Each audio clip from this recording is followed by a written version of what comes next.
चलिए question number 6 start करते हैं. 1 2 4 y x 6 and 3 5 are the vertices of a parallelogram taken in order. Find x and y. ये क्वेश्चन स्टार्ट करने से पहले हम थोड़ा सा अंडरस्टैंड करते हैं ये मिड पॉइंट फार्मूला क्या होता है. अभी तक तो मिड पॉइंट फार्मूला हमने 9th में पढ़ा था, एक थ्योरम पढ़ी थी. अब ये मिड पॉइंट फार्मूला यहाँ पर क्या है. देखिए, अगर हमारे पास सेक्शन फार्मूला था, सेक्शन फार्मूला क्या कहता था, अगर एक लाइन के हमें कोऑर्डिनेट्स पता है, एक लाइन के नहीं, एक लाइन के जो 2 पॉइंट्स होते हैं ना जिन पर वो लाइन एंड होती है, उसके कोऑर्डिनेट्स पता है. मान लीजिए ये है x1 y1 और ये कोऑर्डिनेट्स क्या होंगे x2 y2.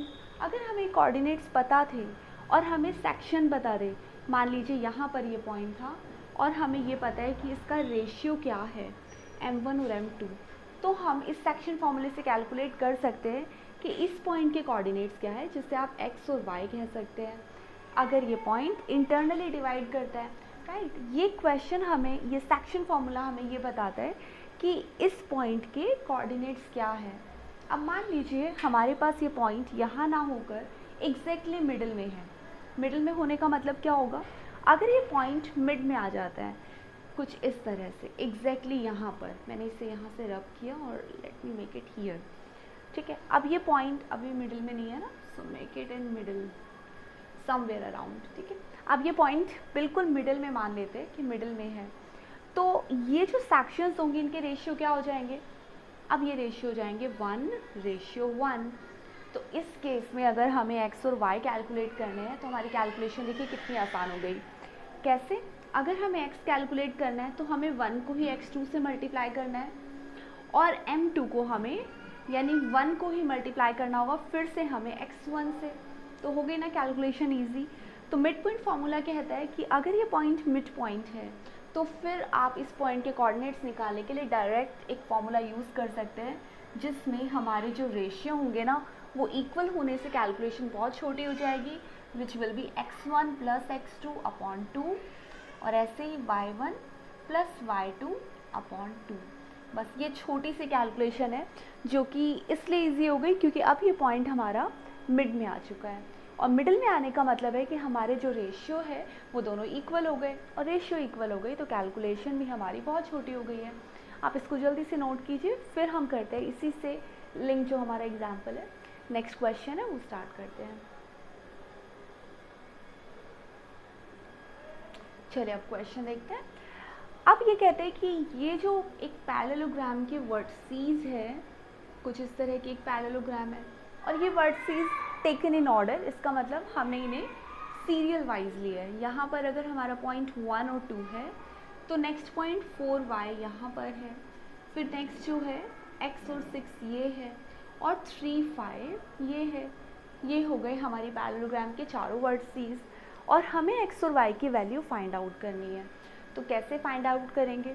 अब यहाँ पे 2 तरीके हैं. आप चाहे तो डिस्टेंस फार्मूला लगाइए. डिस्टेंस फार्मूला कहता है कि ये वाला डिस्टेंस इस डिस्टेंस के इक्वल है, वहाँ से कैलकुलेट कर लीजिए, या फिर अकॉर्डिंग टू द एक्सरसाइज हम यूज़ करेंगे हमारा सेक्शन फार्मूला.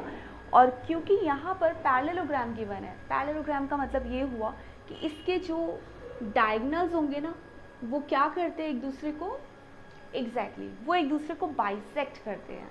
बाइसेक्ट करने का मतलब ये हुआ कि ये वाला डायगोनल और ये वाला डायगोनल एग्जैक्टली एक दूसरे को बाइसेक्ट कर रहे हैं.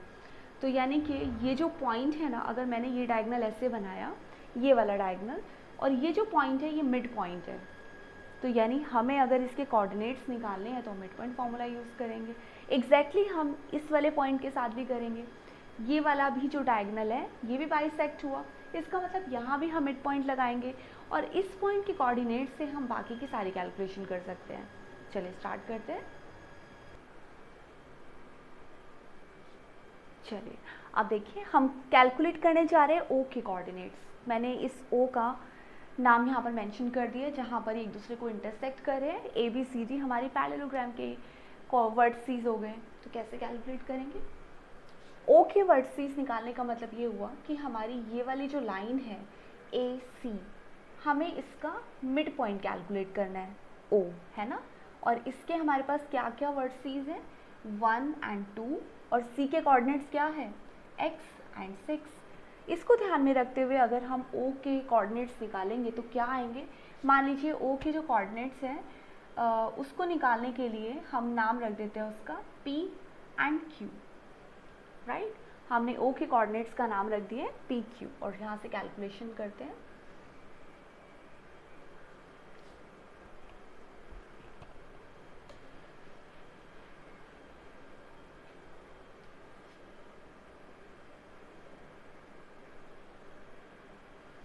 A C और ये पॉइंट हो गया हमारा O और इसके कोऑर्डिनेट्स हैं P Q और A के कोऑर्डिनेट्स हैं 1 2, C के कोऑर्डिनेट्स हैं X एंड 6 और P और Q कैसे कैलकुलेट होंगे, P की वैल्यू निकलेगी 1 प्लस एक्स बाय 2, कैसे x1 प्लस x2 अपॉन 2 और Q के कोऑर्डिनेट्स कैसे निकलेंगे y1 plus y2 upon 2, y1 plus y2 upon 2, ये हो गया हमारा P और ये हो गया Q।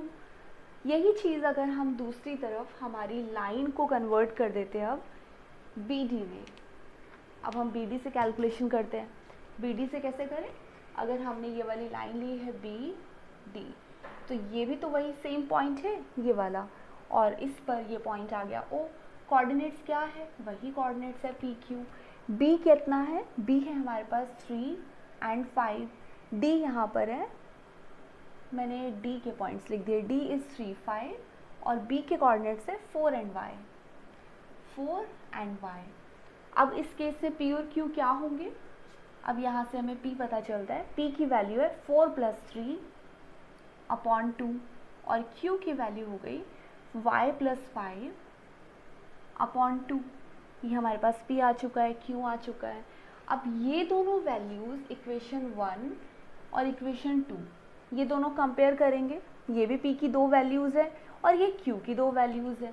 तो क्या कर सकते हैं हम, इनको कंपेयर करने पर आप देखेंगे कि हम इन सभी को एक दूसरे के इक्वल रख सकते हैं, यानी P की इस वैल्यू को इसके इक्वल रख देंगे। इसका मतलब अगर P इक्वल्स P है तो 1 प्लस एक्स अपॉन 2 इक्वल हो जाएगा 4 प्लस 3 अपॉन 2, 4 प्लस 3 अपॉन 2। ये 2 दोनों तरफ है, डिवीजन के साइन में है तो आप इससे हटा सकते हैं। हमारे पास बचा 1 प्लस एक्स इक्वल 4 प्लस 3, यानी x की वैल्यू बची यहाँ पर हो गया 7 माइनस 1, 7 माइनस 1 यानी आपके पास x की वैल्यू आ गई 6। ठीक है, यही चीज़ अगर हम Q की वैल्यू को कंपेयर करें, हमारे पास Q की ये 2 वैल्यूज़ है तो बाय कंपेयरिंग यहाँ पर आपने कंपेयर किया 1 एंड 2 को, बाय कंपेयरिंग 1 एंड 2 और यहाँ पे कंपेयर आपने किया 3 एंड 4 को, तो Q इक्वल्स हो गया Q, तो इसका मतलब 2 प्लस 6 ये भी इक्वल हो गया y प्लस 5 अपॉन 2 के। आप ये दोनों हटा दीजिए तो 8 इक्वल्स y प्लस 5 आ गया, तो y की वैल्यू यहाँ से आ गई 8 माइनस 5 यानी कि 3। अब जो हमारे पास कोऑर्डिनेट्स आ गए वो हम यहाँ पर अपडेट कर सकते हैं, x या सीधा आप मेंशन करेंगे x की वैल्यू 6 है, y की वैल्यू 3 है, x equals 6 and y equals 3, ये कोऑर्डिनेट्स नहीं है ना, तो ये आपका आंसर हो गया। आप ऐसे अपडेट कर सकते हैं।